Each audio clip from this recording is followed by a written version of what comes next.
તો હાલ સમાચારોના વચ્ચે એક મોટા અને મહત્વના સમાચાર જે સામે આવી રહ્યા છે જણાવી દઈએ નેપાળ તિબેટ સરહદે વિનાશક ફ્લેશ ફ્લડ ત્યાં સામે આવ્યું છે ભોટે કોશી નદીમાં અચાનક ધસમસ્યો પાણીનો કાદવનો પ્રવાહ સ્પાયુ બ્રેસી અને તિમેરુ વિસ્તારમાં ભારે તબાહી મચી છે ગામો રસ્તા અને પુલ પૂરના પાણીમાં તણાયા છે તિબેટના ગાયરુંગ વિસ્તારમાં પણ ભારે નુકસાન થયું છે ફરી પૂર આવવાની શક્યતાને પગલે એલર્ટ જાહેર કરાયું છે આ નેપાળને લઈને મોટા અને મહત્વના સમાચાર જે સામે આવ્યા છે નેપાળ અને ચીનને તિબેટ ક્ષેત્ર પર અચાનક આવેલી વિનાશક પૂરની હોનારતને ભારે તબાહી મચાવી છે 26 ઓગસ્ટના રોજ નેપાળની ભોટેકોશી નદીમાં અચાનક કાદવ કાટમાળ અને પાણીનો અકલ્પનીય પ્રવાહ ધસી આવતા સરહદી વિસ્તારો જળમગ્ન બન્યા છે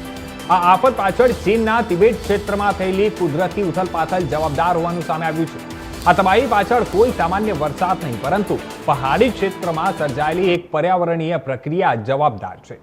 ચીનના તિબેટ ક્ષેત્રમાં અતિભારે વરસાદ અને હિમવર્ષા પીગળવાને કારણે પહાડો ધસી પડ્યા હતા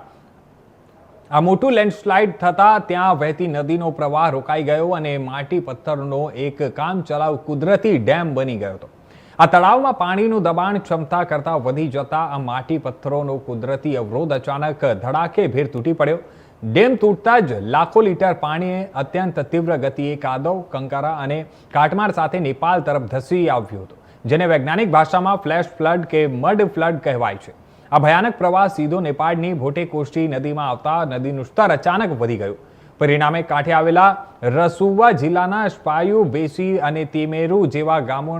જે છે તે પૂરના પાણીમાં તણાઈ ગયા કુદરતી આફતથી ચીનના પોતાના તિબેટ સરહદી વિસ્તારમાં પણ ભારે નુકસાન થયું છે અને ત્યાં પણ મડ સ્લાઇડના કારણે અનેક લોકોના મોત થયાના અહેવાલ સામે આવ્યા છે